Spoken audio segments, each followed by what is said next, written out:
Oh, never mind. All right. Oh, wait. Here we go.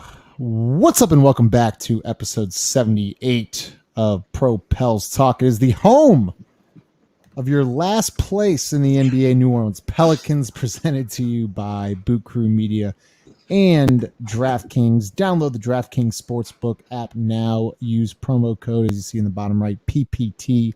Bet just $5 on any NBA team to win their game, and you win $200 in free bets. If they win, you win. If you bet on the Pelicans, you haven't won. Use promo code PPT this week at DraftKings Sportsbook, an authorized sports betting partner of the NBA. All right.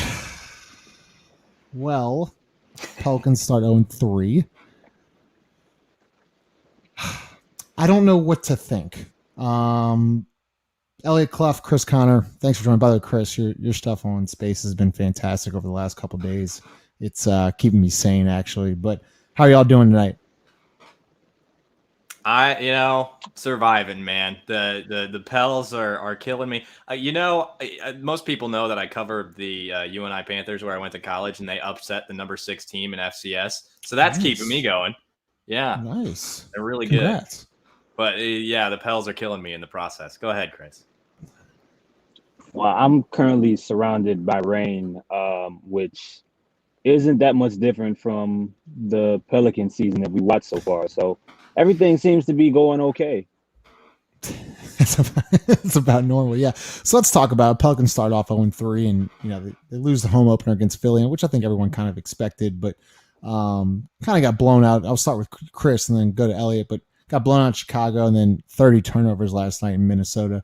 Chris, what do you like? 30 turnovers in a game is really hard to do. What are you seeing? What are you feeling? What are you seeing on the court right now?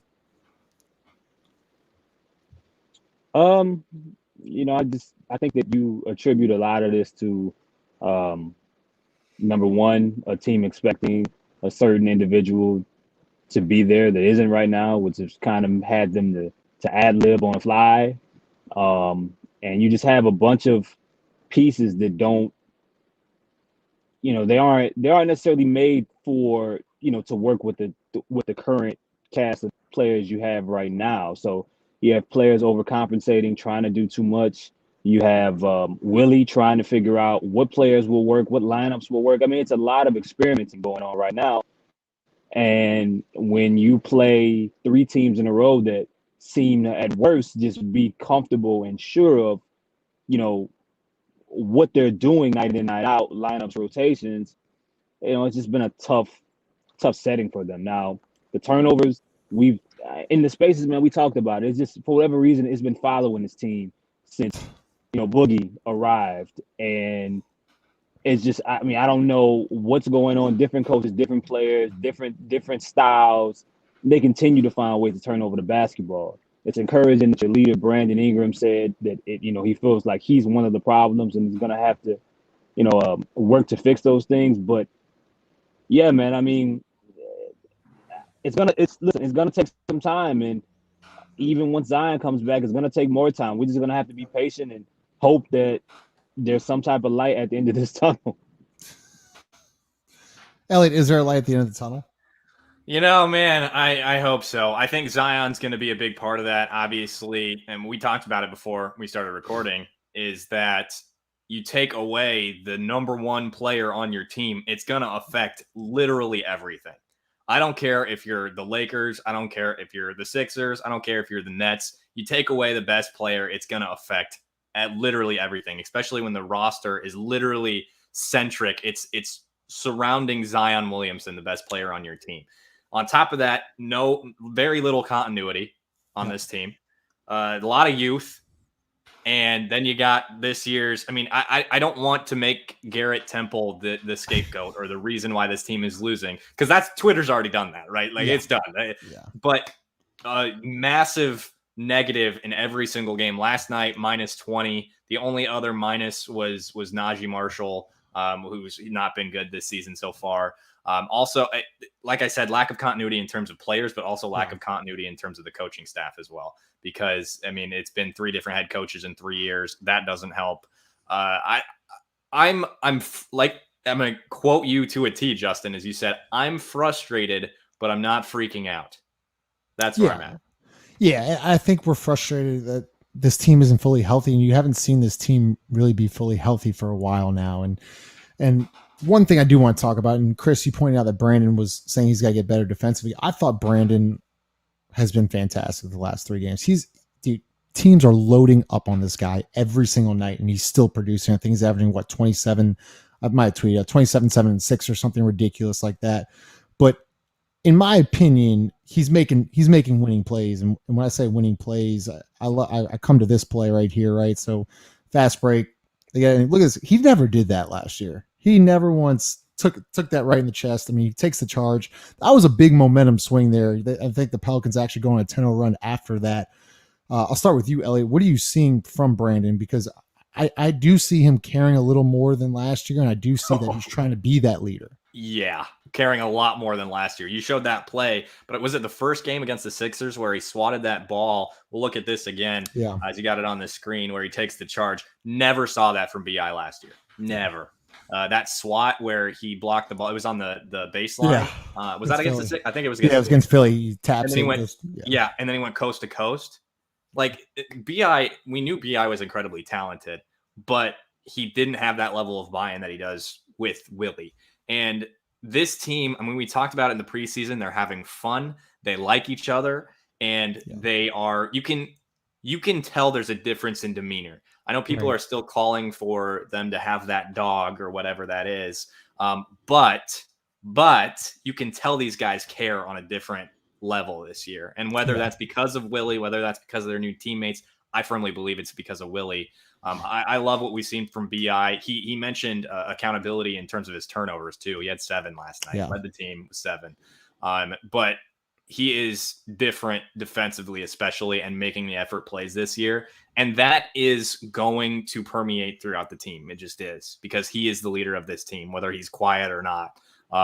And this team, we mentioned the light at the end of the tunnel. They're going to figure it out. They've got a lot to figure out, but they're going to figure it out piece by piece. And before I get to Chris, not to mention, I think Brandon took that charge early on, and I think like 2 or 3 possessions later, Herb Jones stepped in and took that charge on the baseline. It's just like a domino effect. That's what I'm saying. Yep. Yeah. Go ahead, Chris. I mean, we've seen it, repeatedly. For this team, energy is contagious, man.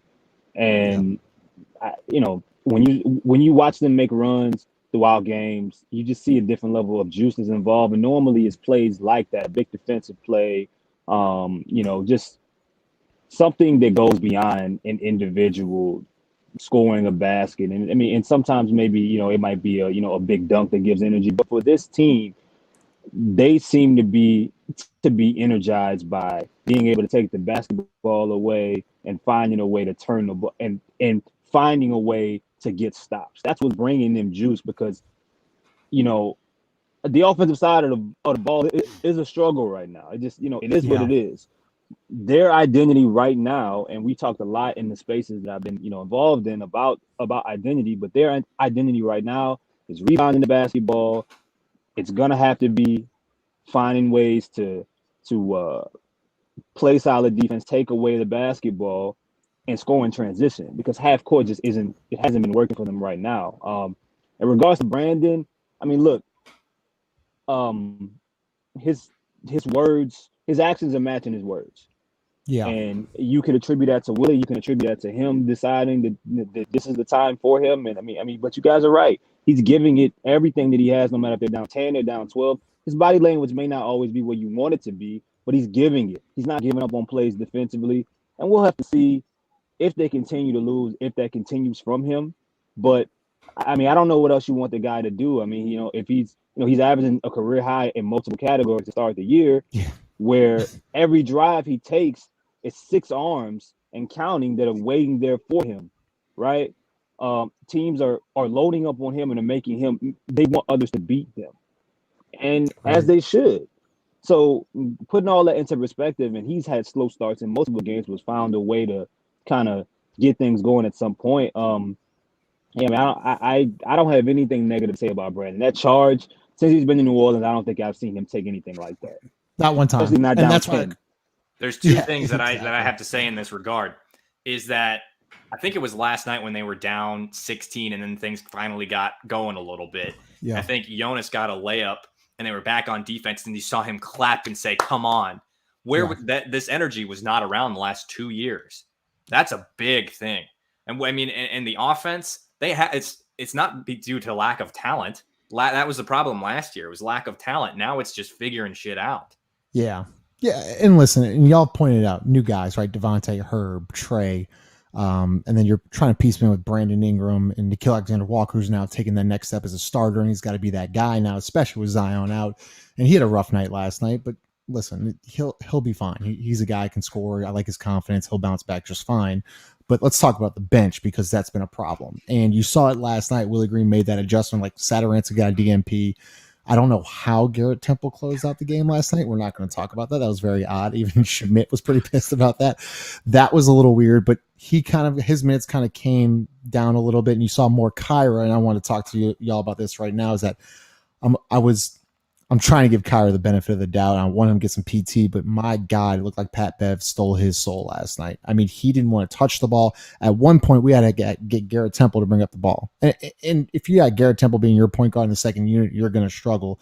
But I think Elliott, they got outscored 30-12 last night. They've been getting outscored a lot in these 3 games, and you're seeing Trey Murphy kind of go through some rookie struggles.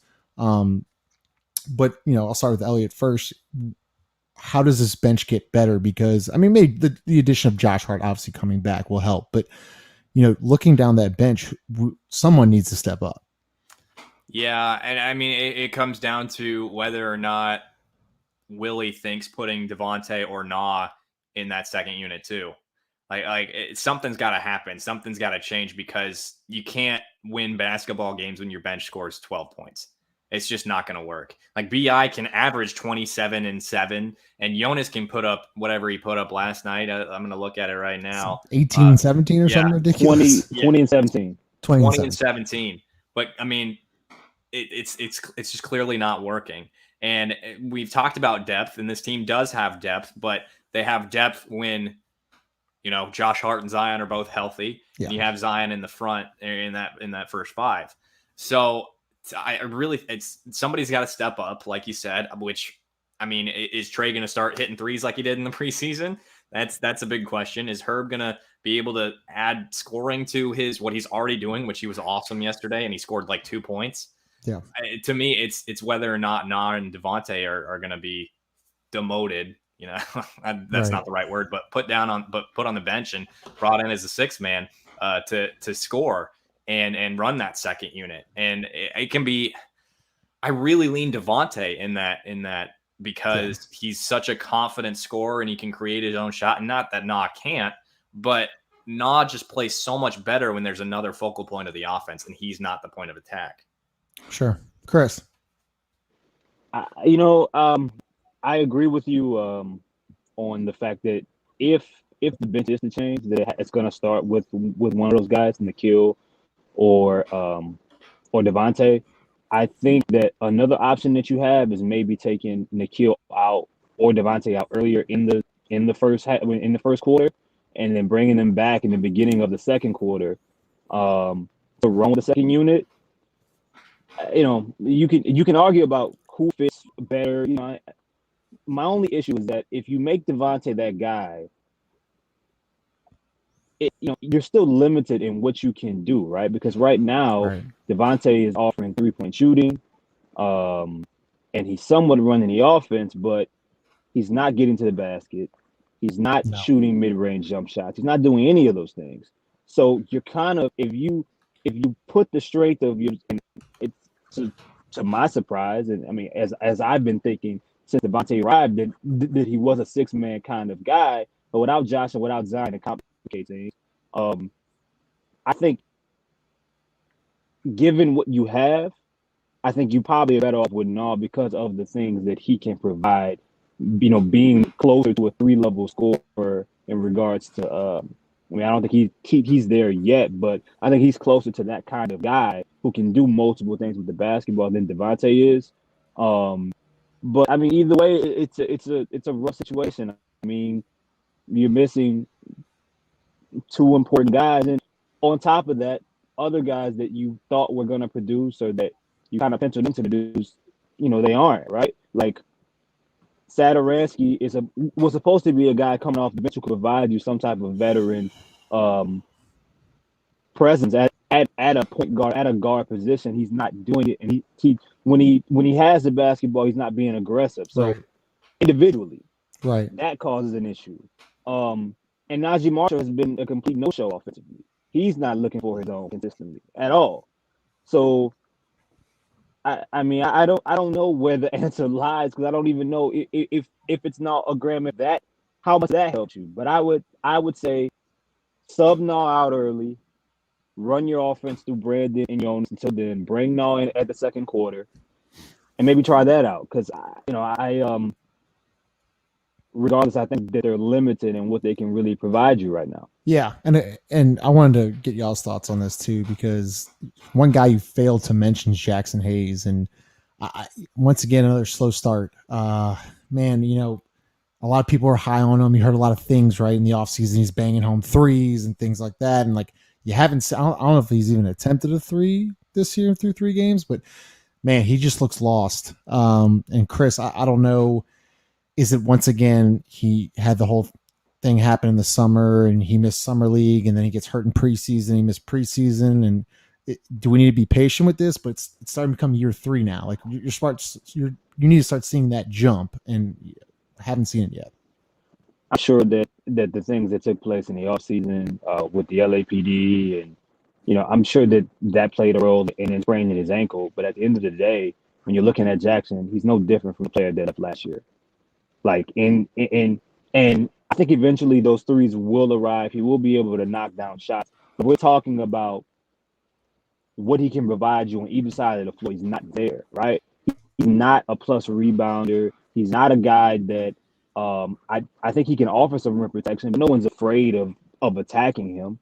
Though he did have a good stretch yesterday against Karl Anthony Towns defensively at the end of the first quarter, which was really, really good to watch and see.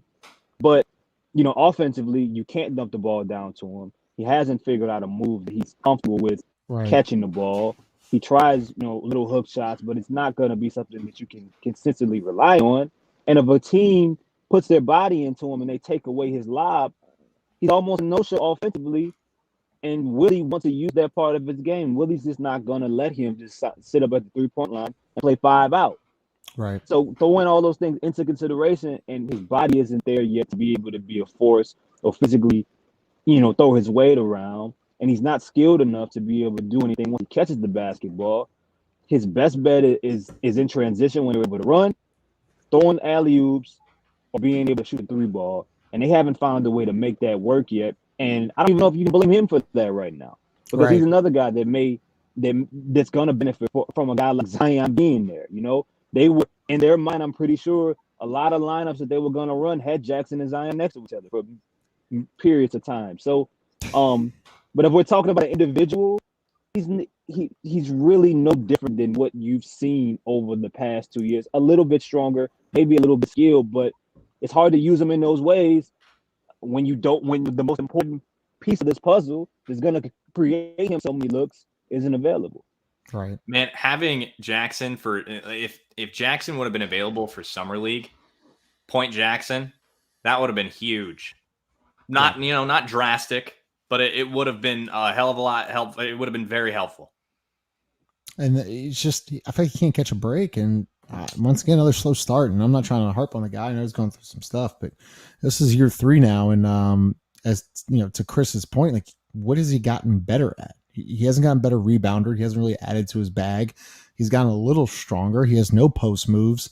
And so far, he hasn't even attempted a 3. So, he's a guy to worry about. But there is one guy I do want to talk about, and I want to talk about Herb Jones. And I think Herb has really exceeded expectations already. And Elliot, I think you might have mentioned it before. Not really scoring much, but the biggest thing is that he's impacting games. And defensively, he's doing a very nice job. He can switch 1 through 4, maybe even 1 through 5 sometimes. He's running the point sometimes when he's attacking. He's deflecting. He's all over the place. And it was shocking to me that in game 1 he didn't get anything, not like meaningful run, and then in game 2 was another shocker that he started. And I think I don't see how it's possible that Willie Green takes Herb Jones out of the starting lineup. He's been fantastic over these last 2 games. Mentioning again, not scoring much, but impacting the game. Elliot, what have you seen? We'll go with Elliot then to Chris. What have you seen from Herb that you really like? Well, first of all, the fact that he's playing so much and playing well. Herb is the freaking apple of Justin's eye. So Love Herb. Justin's Big Herb guy. They're 0-3, but Justin's on cloud 9 because of Herb Jones. I love every bit of what I've seen. And he's had some trouble finishing layups in transition.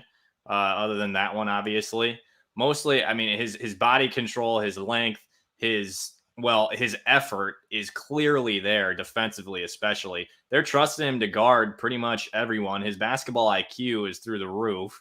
I think I said it on the roundtable we did last week with Pels Pod, where I said something about how I wish, or at that moment in time of the draft, I was like, man, I wish they would have got JT Thor.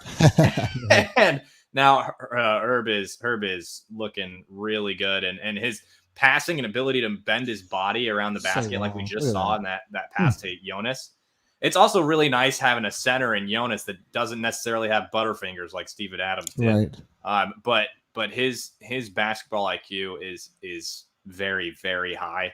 And he is a utility type player that can do a lot of different things. And when you have 2 all-stars in Zion and BI, when Zion's back and healthy, he'll be that much more important and that much more impactful.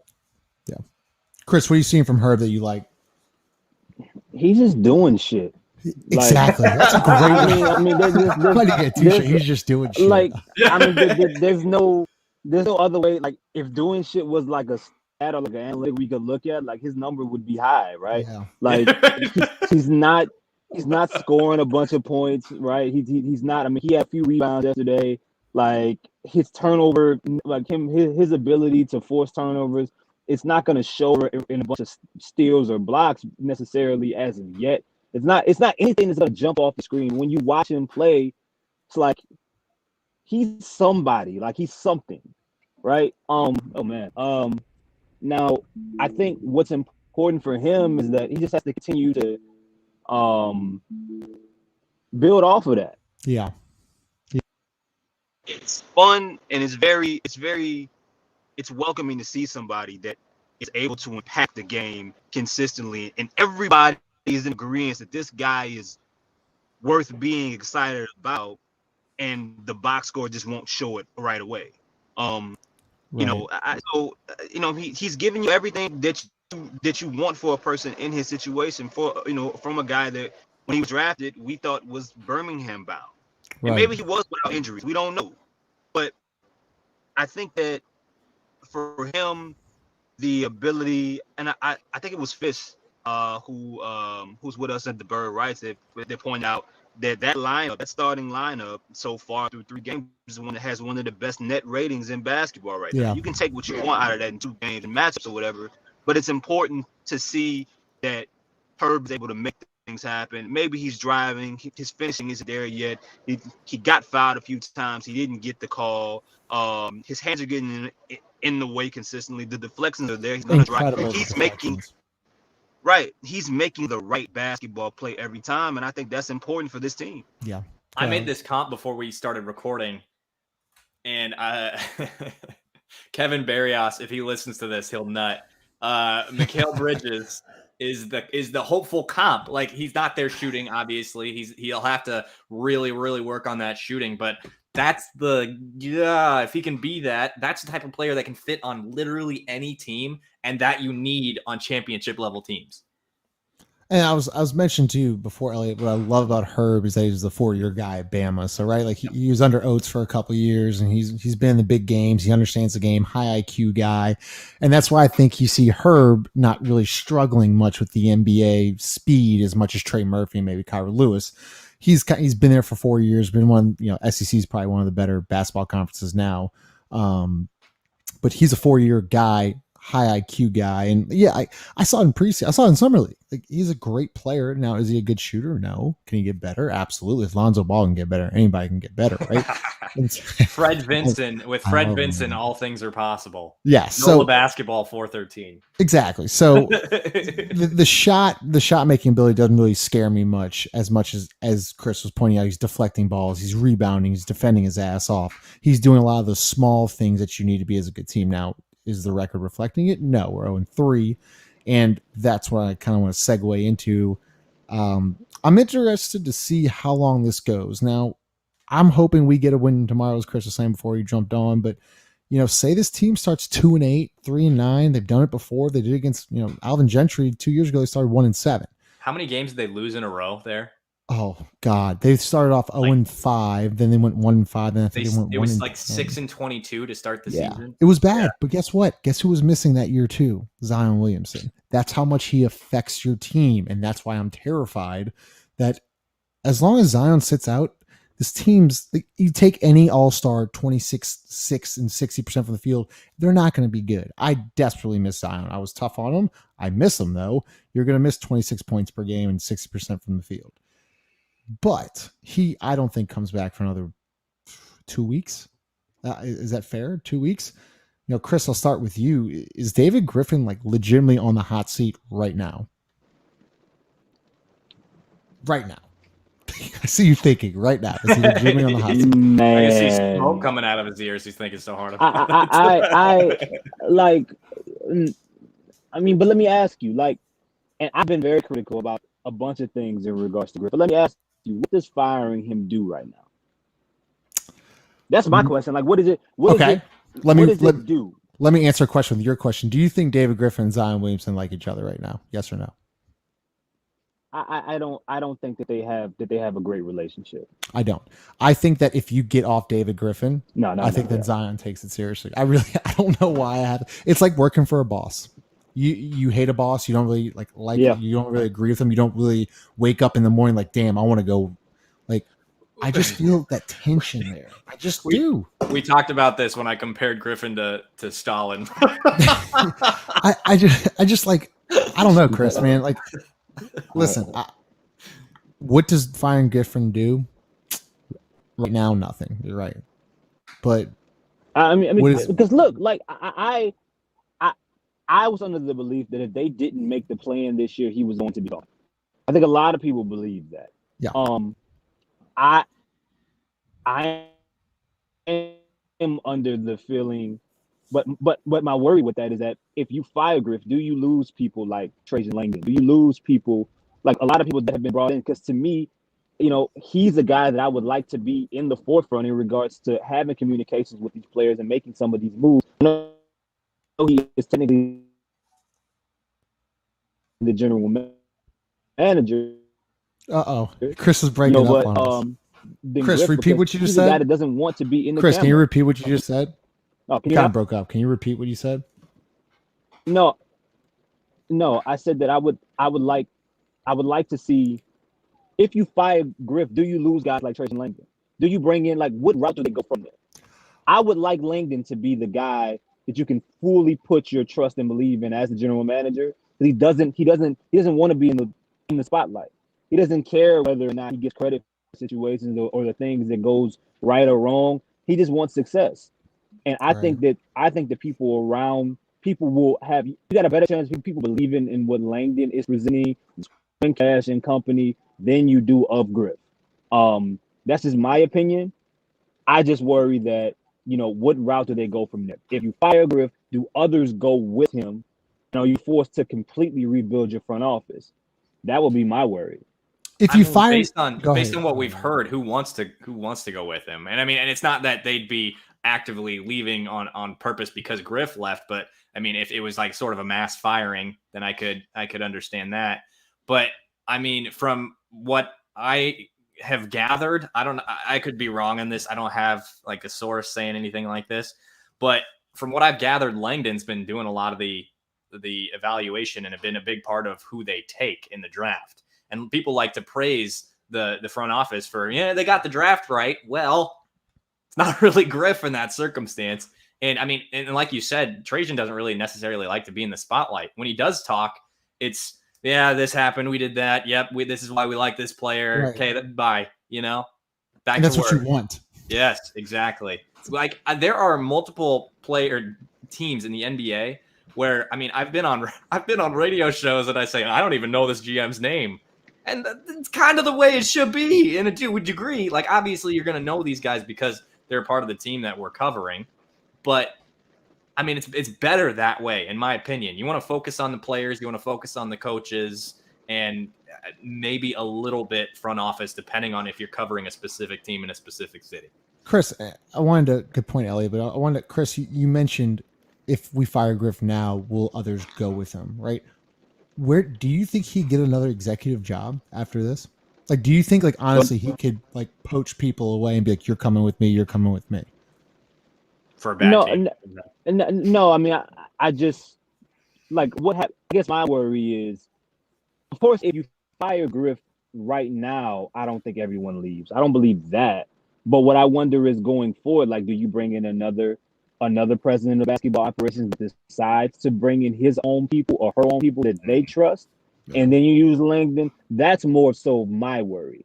It's not this year. Of course, from an interim basis, they will probably go without basketball or president of basketball operations, VP, whatever the fuck that weird ass title is. Like at the end of the day, like Langdon and company, I think everybody else would be there from an interim basis, but I worry from there, which route do they go? Do they bring in another masthead that ends up, bringing in their own style of people, or do they run with what they have? And some of that might depend on how the season ends, but I would want it to be a way that you move away from Griffin if that is if that is what happens, but you keep people like Swin Cash, you keep people like Langdon and company, because I mean I love what Langdon did in Brooklyn, and that was one of the reasons. I mean, I wrote a year before Trajan got signed. He was one of the people that I want to be in the fold because he has a good background of being a player, being overseas, communicating in different type of situations. He was able to build a winning team in Brooklyn, but I think you got to get out of his way. And you have someone in David Griffin that just isn't that way. I mean, it's fine. I mean, it's fine. We all know people like that. Griff has his hand in a little bit of everything. That can be good and that can be bad. When the team is losing and people are hurt and you're maybe looking at your third straight disappointing season, it's not going to be looked at as a good thing.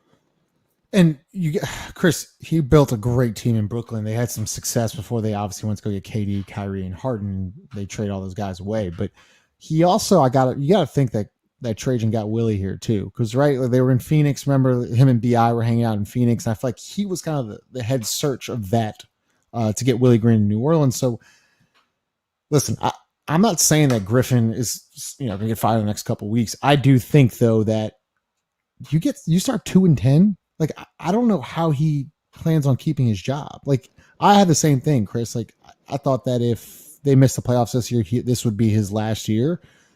I mean, my God, you start off 2-10 in basically a make or break year. I could see a firing happening midway through the year. But let me ask you something. Do you think that here's the other side of this coin? Yep. If Zion Williamson isn't hurt, what are we talking about right now? You're right. But I hate to say this, but like he is hurt. Right. Yeah. Yeah. It just sucks. It sucks. So I mean, it's hard on one end, as much of a Griffin critic as I am in certain areas, but can I blame him for what's going on right now? I don't know if I can. I can't. I don't You're know right. if I don't know if I can. The first year that they have that slow start, another year in which is built, Zion's a big part of this pie, this equation. He's not there. Do they make the playoffs that year if Zion's healthy? Yes. They do. Yes. 100%. Yeah. Without question, they make the playoffs, right? That's why I thought Gentry never got a fair shake. I think Gentry was always dealing with injuries. I never thought that guy got a fair shake. So I mean, like, I don't know. I don't know if it's because to me I think the fair way to look at it is, well, you don't have the most important player, and if you take away the number one player on a good majority of teams, they'll be in similar situations to start the year. Doesn't take away my frustration with Griffin in certain areas, but I think it's hard to make a true evaluation on anything or anybody right now until number one returns and is back playing basketball. That sucks. I wish I had other things to say, but that's kind of where I'm at. When Zion's back and playing basketball and not over 300 pounds. God, Jesus. You know what's funny? Even if he is over 300 pounds, he's still probably averaging 27 points. Oh, yeah. That's the worst part. That is literally the worst That's part. the worst part, right? We all, just so we're all on the same page, he was wearing all black because it's slimming. Like, it's not because he just wanted to wear all black. Like, can I mention something that hadn't been talked about? I was at the game, and Chris, were you at where? I don't know if anyone was in the game. Whatever. Everybody got introduced, right? So like they started with inactives, then they started with the bench, then the starters, and they introduced Dalton Holmes. I think is his name. Dalton Holmes. Whatever. Holmes. It's like hummus. And he came out, and then they mentioned Zion Williamson, and Zion just stood in the like walkway and didn't come out. I thought that was really weird. I don't know. Was he scared about being booed? Maybe was he kind of embarrassed? I don't know. I thought it was weird that he didn't come out, but then he came and sat on the bench. I don't know. Just a weird. He just doesn't make things easy on himself. He just likes to be weird, and it makes us talk about it more than he wants to be talked about. It's just, I mean, first you're fat, then you break your foot. Now you're not running out. Now there's piano. You know, it's just he just doesn't make it easy on himself. He just doesn't. Don't forget about the family, not like in New Orleans. Chris. No shit. Chris, we're still talking about Zion. This team doesn't work without him. Yeah. Yep. I don't. It's clearly. I mean, at the end of the day, man, they're going to have to. We're going to have to ride this out until he returns. And one thing I'm thinking about, has it been 2.5 weeks since we got the last update? I'm not going to pull. You know what? I'll probably have to police. But wait, no, seriously. I think this is something to talk about, though. Where are we supposed to get an update from? Anybody got an update on that if you're on the stream? So we got an update, a couple days before the opener, right? Yeah, like I don't remember. No, because we kept mentioning it. No, it was like a week before the opener. So it was 2 weeks. I remember it's 2 weeks to the day because I was like, Griffin said this 2 weeks ago. Hold on. For three guys that cover the team, we really suck. Maybe it hasn't been. I don't think it's been 2 weeks. I don't think it's been 2 weeks. It's been close, like, I mean, we're on our way though. Yeah, it's been like a week, I think. It was supposed to be 2 weeks that he starts running again, right? Something, or they were gonna reevaluate. Yeah, so he started running, I think. Yeah, the day that they came with the announcement, and then they said from there they're gonna do more tests, which was 2.5 weeks, and then they'll go to the next step. Now, who knows what I'm assuming the next step is him practicing with actual people. And then we thought the next step was the regular season, but shocker, we were lied to. It was literally. How would you ever think that as a Pelican supporter, or I don't know, man. I don't know. Come on, man. It was a week ago, Chris. Said a week ago. Okay, all right. A week ago. So we're supposed to get more time. We're supposed to get an update in 7 days on the next step of whatever that may be. But oh god, we have another week of this. Yeah, another week. So we go. Our schedule is brutal too. We get Minnesota again, and then we get Atlanta, New York, and maybe Dallas. Well, Dallas is bad. Ellie, I'm not trying to be a dick, but we're not good either. I know. I mean, right now. We're not good. I don't know. Trying to be positive. If Dallas is bad, what are we? Yeah, they won a game. All right, before signing off, lose by like 50 to the Hornets on their first game, or was that a preseason game? Who? Dallas. Oh, that was preseason, right? I think it was preseason. Damn, yeah. I was really hoping that was regular season. And you know, with Luka's going to go off on the Pelicans, I guarantee it. So, always. So, Chris, before signing off, is it time to hit the panic button on this team? Yes or no? No. When is it time, though? The panic button. Man, if we get to like 0-8 and Zion's like nowhere close to returning, the panic button has to be drawn out. But what the fuck does that mean though? Like, what does the panic button mean at this point? Like what does that say? Okay, someone's fired, someone's traded. Fire sale for sure. Fire sale. Like if you start off 0-8, David everyone's Griffin's got to go. gone, and you're trading from Buddy Hield. I mean, well, is that like what does that constitute? Is my question. I don't know. I don't even know what That's what I wonder. is. You're not getting a superstar right now, are you? I mean, Justin's taking notes on ESPN broadcast. Panic button. I just like to start winning basketball games. We haven't done that for a while. No, but look though, right? Like in previous years, you could say the panic button. You bring out the panic button. A coach is fired, or all right, maybe in this case, Griff is gone, or you could say a big trade happens. But like, you're not firing Willie. No. Okay. You don't have to fire Willie. Nope, not a chance. No, hold on. Lala, that's not true. Lala, that's not true. me and you, that is not true. Do not put me on the screen like that. I will find your name and I will DM you. We will have a nice conversation about this. That is not the case. I am not saying that 0-10 we are fine. What I am saying is, what the fuck does it mean? You pull out the panic button. If you can't go trade for a superstar, your season isn't turned around. Like, what does it mean? I'm trying not to go crazy, Lala. I've been doing this for 20 fucking years now, watching this team. I'm sorry. Elliot, panic button. Let me find Lala, man. I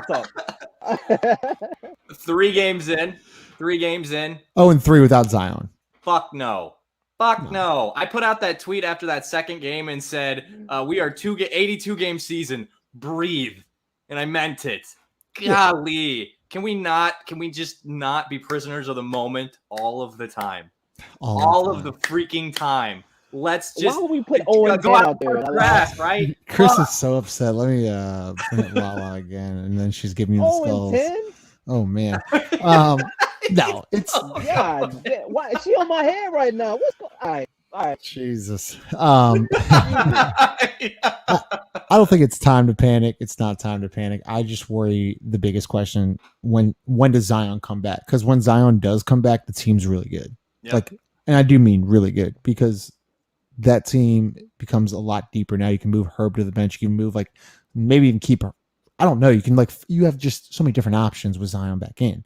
But and Devontae are both going to be, and BI and Jonas. I mean, everybody's going to be so much more impactful when Zion. Yeah, and JV's been great, man. I'm sorry we didn't have to talk about JV, but man, he's awesome. I love First him. game was outlier. Doesn't count. Yeah. What's that, Chris? Well, I mean, look, we spent all offseason panicking after everything that came out. You've been worried in the back of your head, whether you realize it or not, whether you want to admit it, that Zion's going to walk in a few years, okay? You're worried about Brandon Ingram punching somebody in the face in a few games out of being frustrated. You're worried about so many things. Someone else getting hurt. I mean, like, what? I just, like, to me, I'm already in hell with this team, with this franchise. So, like, it can't get much hotter, man. Like, it is what it is. So I am trying to hope and believe that one way or another, this shit will turn around. I'm trying. You know how hard it is? Sorry, I'm trying to. I really am. I'm trying to be more like Charles. I try to wake up every day and try to be as positive as Charles is, and it's really, really hard. But when you have 30 turnovers in an NBA, you're not beating a high school team with that. So, I mean, I said it before we started recording too, is you cut that in half, 15 turnovers, that's still a lot, and they would have won that basketball game by 10, 15.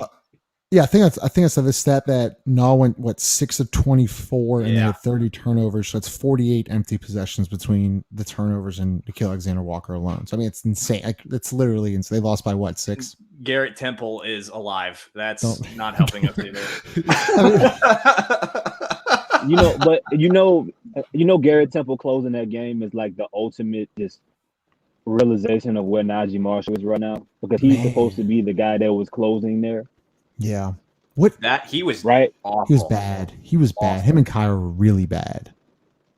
They were bad.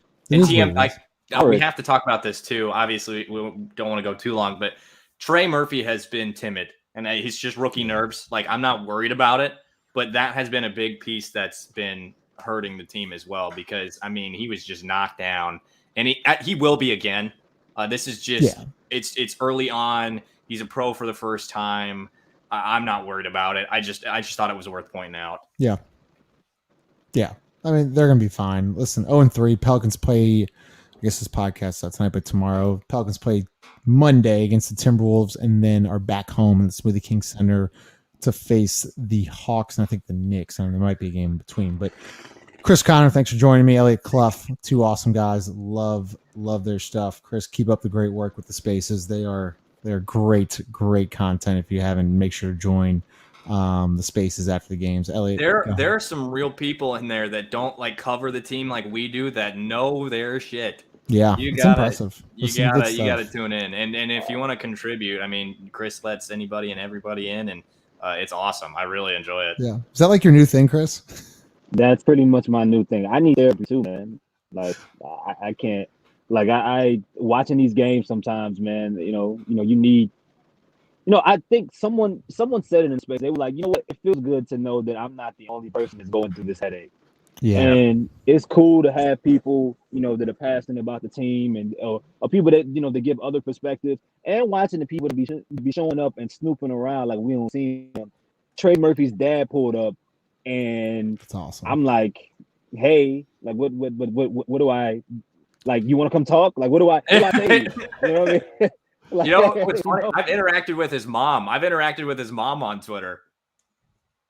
Yeah, great lady. Yeah, great lady. Someone tweeted out that Nas mom, I think, might have been in there last night, Chris. But no, you're doing some great stuff, and it's therapeutic, and it's awesome. So keep up the good work. Other than that, Chris Connor, Elliot Clough, thanks for joining. Pelicans Plus. Make sure to follow Elliot Clough at Pelicans Plus, of course, Boo Crew Media. But it's getting late here. I got to catch Sunday Night Football. So thanks, boys, for joining. Y'all be hearing more from us later on this season. And once again, you can subscribe to our YouTube page and then use our promo code PPT on DraftKings. Y'all have a good night.